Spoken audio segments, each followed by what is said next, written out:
Ladies and gentlemen, please join me in standing as we acknowledge the arrival of His Excellency Dr. Mohammed Irfaan Ali and Secretary of State, U.S., Marco Rubio. Please remain standing. You may be seated. You will be witnessing the signing of an MOU between Guyana and the United States this morning. I now invite the Ministry of Foreign Affairs representative, Mrs. Peggy McLennan, to give an overview. Thank you, Marcia.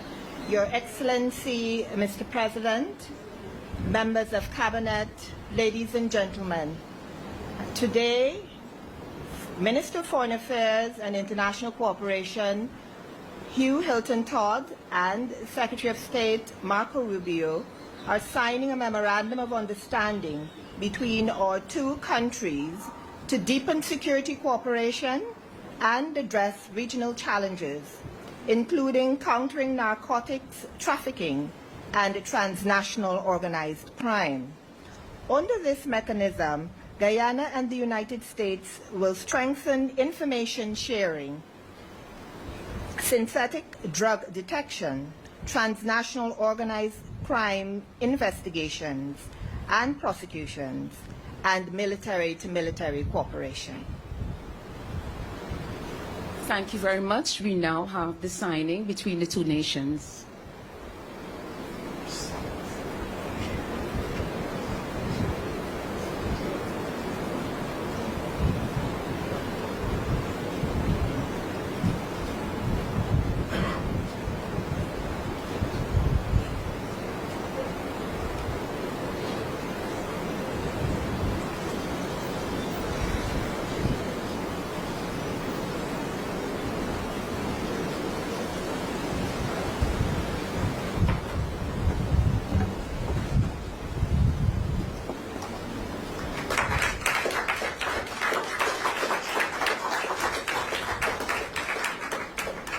Thank you very much. I now invite His Excellency to address us.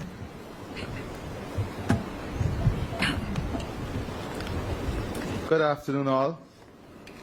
Secretary Rubio, you're no stranger to Guyana. Secretary Rubio has been and continues to be a strong advocate for Guyana's development, democracy, and peace. He has consistently demonstrated his personal commitment to the national rule of law, democracy, and security. Guyana and the United States share a long bond of friendship and partnership. Indeed, the best of partnership are those built on shared values, mutual trust, and a commitment to the rule of law and international order. This is what underpins our bilateral relationship and friendship. The United States is our trusted partner as we continue to build a stable, secure, and democratic society here. This visit has allowed us to consolidate our bilateral agenda, defining policies and outlining clear intentions in areas of security, trade, energy, investments, infrastructure, democracy, regional peace and stability, human capital deployment and development. I am very pleased at the reassurance of the U.S. in ensuring the safeguard of our territorial integrity and sovereignty. Our partnership and joint commitment to the safeguard of this region from every disruptive force is key to the maintenance of democracy and adherence to the rule of law. The threats from Venezuela were specifically discussed. Their blatant violation of the ICJ order and Argyll Declaration were noted. Our joint commitment in enhanced partnership in combating transnational crime, inclusive of narco trafficking, human trafficking, money laundering, and all forms of smuggling is reflected in the enhanced MOU signed today. We have reassured our partner that we will continue to ensure all international and local labor laws are adhered to in the hiring of regional and international labor. Further, with our expanding healthcare system and critical shortage of human capital, we will explore areas of collaboration in filling existing gaps. We were able to identify key infrastructure that are also critical to regional development as possible areas for investment and development.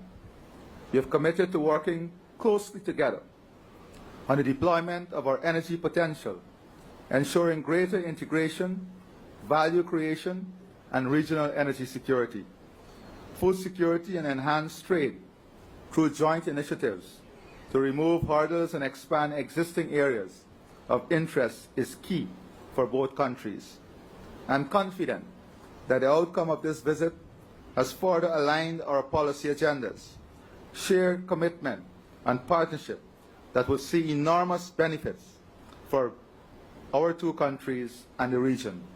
Let me once again thank Secretary Rubio for his personal commitment and that of the U.S. government to Guyana and this region in general. I thank you.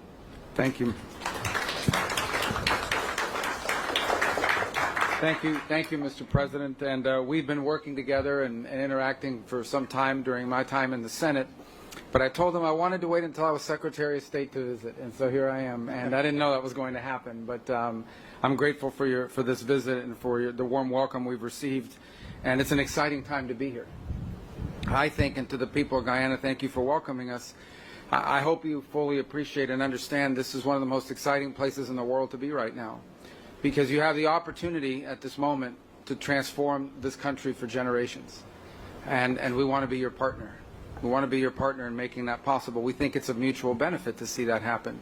I get to visit in this job, already have, a number of countries in the 9 weeks. I've only been on the job for 9 weeks, so let the record reflect, after 9 weeks was one of my first visits here that I've taken abroad. But we get to visit a lot of countries, and when you visit, you have some countries, unfortunately, are facing tremendous challenges, and they're just looking to stabilize. Other countries are looking to improve and make progress. This country has an opportunity to transform. And that's rare in the history of nations, to have an opportunity for transformative change. And what I mean by transformative change is not simply oil and gas fields. And that's very important. Natural resources are critical, but that is just the basic ingredient that allows prosperity to happen. One of the topics that's talked about all over the world today is data centers and the digitization of the economies, artificial intelligence. Do you know what you need in order to do that? You need to have really good scientists and engineers and technicians that know how to run it. But the most important thing you need to be a dominant presence in the world in data centers and artificial intelligence is reliable and affordable energy. That's just one example among many others. You have an opportunity to expand in a responsible way agriculture production, not just for the needs of your population, but for the region. And to do it in a way that safeguards the beauty and the natural environment that's pristine. You have an opportunity to expand in issues of ecotourism. I'm not a big fan of ecotourism. I'm not against ecotourism. I'm not an ecotourist. I like staying at hotels. I'll do it. Maybe I'll go somewhere. But there are people that love this stuff. They love it. And you have an opportunity to do that in an incredibly responsible way. I'm just touching on a few things, but that are opportunities before you. And that shared prosperity for your country that will come as a result of that is transformative. The lives of your children, the lives of your grandchildren, your lives are going to look very different in 5 to 10 years under this leadership and under this vision as it continues. And we just want to be a partner. Why do we want to be a partner? Just to be frank, why does the United States care about? Number one, we care about it because we think it creates a level of stability in the region which we share. Not just stability here, stability for your neighbors, because we believe prosperity can become contagious. Just like instability can become contagious, stability and prosperity can become contagious. It won't just help you, it will help all of your neighboring partners in the Caribbean basin and the region writ large. And we think that ultimately makes life in America safer and more prosperous as well. And so we want to look for every opportunity possible to partner with you. But the basic element of any of this, the basic element of progress and transformation and prosperity is always security. So number one, we want to make sure that some of the tragic regional problems that exist with crime, transnational crime, we have a huge problem in the world right now with organized gangs and narco-traffickers that destabilize societies. We want to make sure that never reaches here. And that's why today's MOU and the work we'll do together is designed not to stop it, but to prevent it from ever taking root, from ever finding its way here.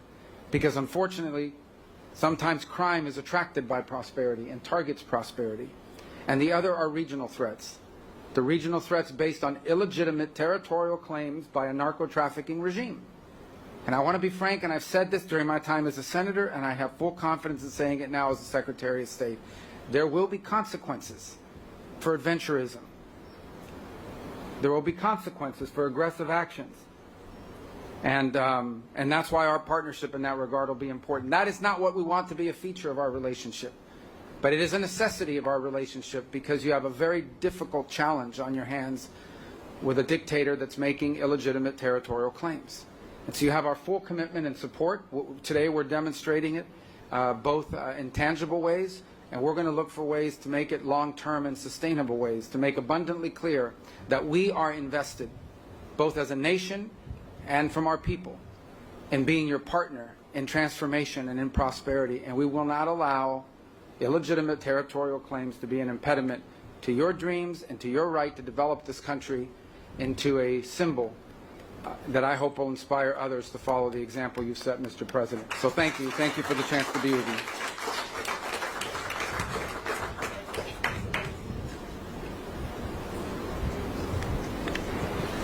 Thank you very much, Excellency and Secretary Rubio. Members of the media, in the interest of time, we will accommodate 4 questions. We will feed 2 questions from the local media and 2 from our visiting media. I recognize Stabrook News from the local media as well as Mr. Campbell from the local media. From the visiting media, okay, you represent. Good, great. And all right, we'll start with Marcel from Stabrook News. Hi. Good afternoon. Good afternoon. Marcel Thomas from the Stabrook News. You just spoke of consequences for aggressive actions and that the U.S. is Guyana's partner. Given Venezuela's unprovoked aggression towards Guyana, I want to know if your country would stand by Guyana militarily if Venezuela were to attack this country, and what would be the U.S.'s response should Venezuela attack U.S. oil major Exxon Mobil, which is operating in Guyana's waters? It would be a very bad day for the Venezuelan regime if they were to attack Guyana or attack Exxon Mobil or anything like it. It would be a very bad day, a very bad week for them, and it would not end well for them. I'm not going to get into details of what we'll do. We're not big on those kinds of threats. I think everybody understands, and I want it to be clear. We've made this clear repeatedly. I think the U.S. Navy today is making it clear and demonstrating our ability to. We have a big Navy, and it can get almost anywhere. It can get anywhere in the world. We have commitments that exist today with Guyana. We want to build on those, expand on those, and we'll leave it for the appropriate time. But suffice it to say that if that regime were to do something such as that, it would be a very bad move. It would be a big mistake for them. We now invite from our visiting media, please remember to identify yourself and the media house you represent. Hi, thank you. Hello, Mr. Secretary. Hello, Mr. President. Thank you for taking questions from us. We appreciate it. Humayra Pamuk from Reuters. Mr. Secretary, a Turkish student in Boston was detained and handcuffed on the street by plainclothes agents. A year ago, she wrote an opinion piece about the Gaza war. Could you help us understand what the specific action she took led to her visa being revoked? Yeah, and what was your State Department's role in that process? We revoked her visa. It's an F1 visa, I believe. We revoked it, and here's why. And I'll say it again. I said it everywhere. Let me be abundantly clear, okay? If you go apply for a visa right now, anywhere in the world, let me just send this message out. If you apply for a visa to enter the United States and be a student, and you tell us that the reason why you're coming to the United States is not just because you want to write op-eds, but because you want to participate in movements that are involved in doing things like vandalizing universities, harassing students, taking over buildings, creating a ruckus, we're not going to give you a visa. If you lie to us and get a visa and then enter the United States and with that visa participate in that sort of activity, we're going to take away your visa. And once you've lost your visa, you're no longer legally in the United States, and we have a right, like every country in the world has a right, to remove you from our country. So it's just that simple. I think it's crazy. I think it's stupid for any country in the world to welcome people into their country that are going to go to your universities as visitors. They're visitors. And say, I'm going to your universities to start a riot. I'm going to your universities to take over a library and harass people. I don't care what movement you're involved in. Why would any country in the world allow people to come and disrupt? Now, we gave you a visa to come and study and get a degree, not to become a social activist that tears up our university campuses. And if we've given you a visa and then you decide to do that, we're going to take it away. I encourage every country to do that, by the way, because I think it's crazy to invite students into your country that are coming onto your campus and destabilizing it. We're just not going to have it. So we'll revoke your visa, and once your visa is revoked, you're illegally in the country and you have to leave. Every country in the world has a right to decide who comes in as a visitor and who doesn't. If you invite me into your home because you say, I want to come to your house for dinner, and I go to your house and I start putting mud on your couch and spray painting your kitchen, I bet you're going to kick me out. Well, we're going to do the same thing if you come into the United States as a visitor and create a ruckus for us. We don't want it. We don't want it in our country. Go back and do it in your country. But you're not going to do it in our country. Sure.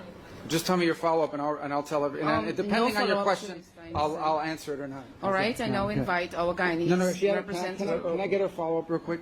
Go ahead. Could you confirm there's no reporting that 300 visas, State Department revoked 300? Maybe more. Might be more than 300 at this point. We do it every day. Every time I find one of these lunatics, I take away their visa. You're saying it could be more than 300 Sure, visas? I hope. At some point, I hope we run out because we've gotten rid of all of them. But we're looking every day for these lunatics that are tearing things up. And by the way, we want to get rid of gang members too. So Venezuela sent us a bunch of gang members. I'm sure you've heard of Tren de Aragua, Mr. President. Terrible gang, vicious gang.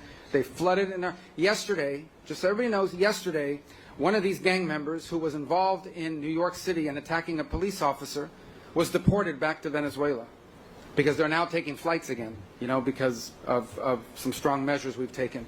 And this guy lands. This guy's a guy that attacked a police officer in New York City and laughed about it in court with a smirk on his face. When he gets off the plane in Venezuela, he's welcomed by this character named Diosdado Cabello. I don't know if you've heard of this guy. Right. And he welcomes in hugging the guy.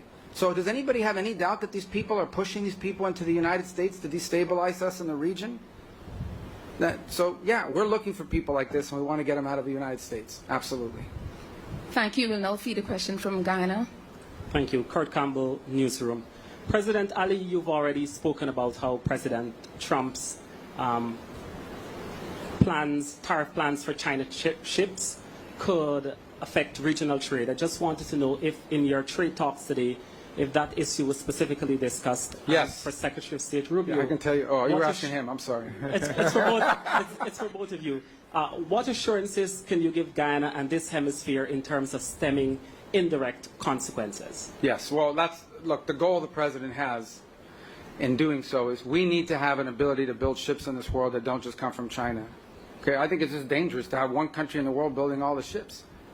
I assure you that, and we don't want a war, but I mean, they're not going to build ships for us if we get in trouble, right? So we need to have alternatives to Chinese shipping. We're trying to create a market and a demand for alternatives to Chinese shipping construction. And I'm the first one to admit that the United States made a terrible mistake when we deindustrialized and we allowed all these industries to leave our country and go to other places. Now we're paying the consequences, but we have to fix it. So I do believe, I can't speak, the trade portfolio does not belong to the Department of State, but I do believe that we will take this back because we've heard this not just here, Mr. President, we've heard it throughout our visits here in the Caribbean, and we're going to take it back and explain to those who are in charge of trade policy that there are some implications to applying it to certain nations who are partners and who are seeking to develop their economies in ways that I think serve the national interest of the United States, not to mention the national interest of our partner nations, and see what can happen. So I can't make a commitment to those exemptions because that's not something we handle at the Department of State. What I can commit to is that I will most certainly raise this issue as a recurring issue in multiple places, that it would have a real, detrimental effect on economic development. Maybe in 10 years it won't be an issue because there's been some diversification, maybe in 5. But right now it would be problematic. That message I'll take back to Washington and to my colleagues that are handling the trade portfolio, and and we'll see how the president decides to proceed. But rest assured, we will take that message back. Yeah, just to echo the sentiments that yes, we did discuss it, and the region would have raised it also.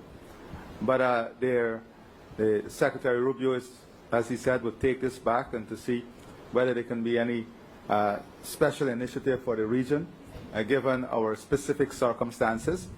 But let me say also that we have a responsibility to our friends. The U.S. is a great friend of ours.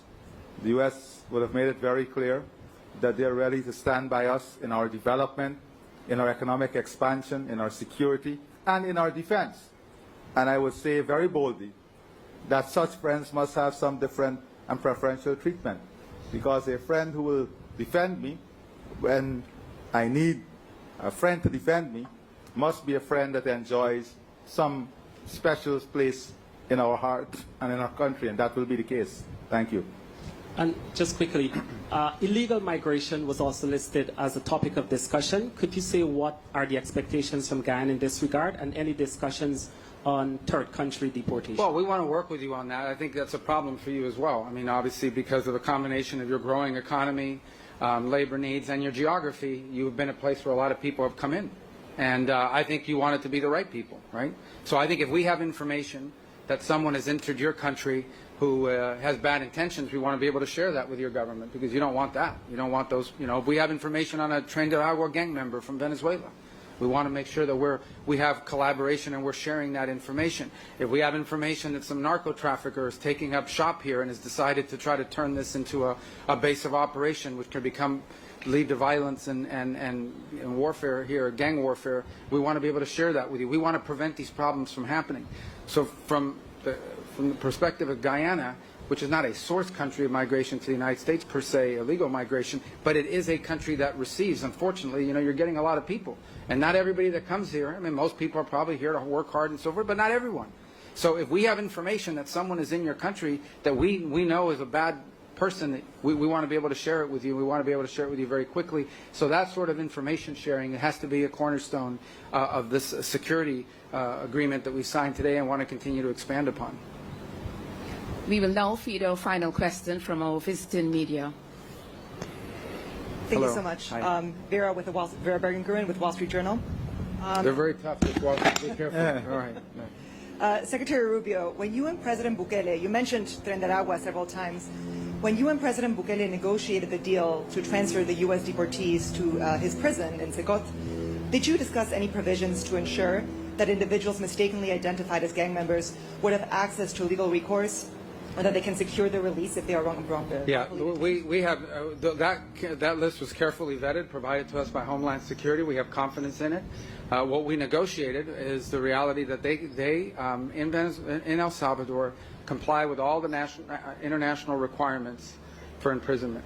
So we sent them people, it was a combination of people, gang members, people we knew were involved in activities that were not productive to the United States, all of them removable in terms of our laws, all of them. Every single one of them was someone who was removable from the United States, irrespective, and MS-13 members, many of whom are Salvadoran, that we had identified as MS-13 members that they had helped us identify as well. And so it was a combination of people that we sent. And, we may send more. We'll see. I mean, it's up to their willingness to accept. But we're grateful to them for the opportunity to do that. And remember, one of the reasons why we had to send some of those people there is because at the time, Venezuela wasn't taking their people back. The Maduro regime, I say Venezuela, but it's not the Maduro regime, was not taking their people back. They refused to take people back. Their own people. They have an obligation. If you are a country and someone is illegally in another country, you have an obligation to take those people back, whether they're criminals or not. Venezuela said they wouldn't take them back. So we had to find a place to send them, especially the ones that had records, or ones that we had strong suspicions and evidence that were involved in illicit activity. And so we had to send some to El Salvador because of that. Now they've taken them back. And one of them yesterday gets off an airplane, and this narco trafficker, Cabello, greets him and hugs him on the tarmac. Now, what I heard, ultimately, by the way, is that some of these gang members we sent back were so bad to Venezuela, they were so bad, that after hugging them, maybe not this guy, but I don't know, They had to put 4 or 5 of them back in jail because that's how dangerous these people are, even though they hugged them on the tarmac and put on this show. These are some really bad people. Tren de Aragua is one of the most dangerous gangs the world has ever seen. Okay, when they were held temporarily in Guantanamo while being transferred to Honduras, because that's when the Venezuelans picked some of them up, the Marines at Guantanamo said these are some of the roughest people we've ever interacted with.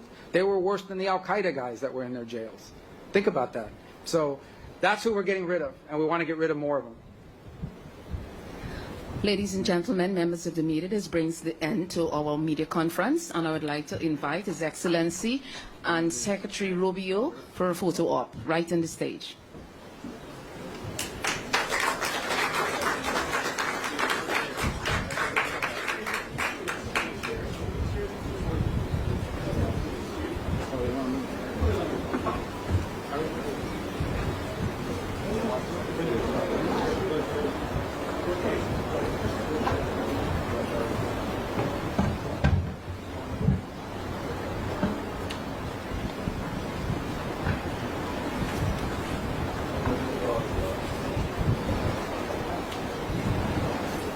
I have a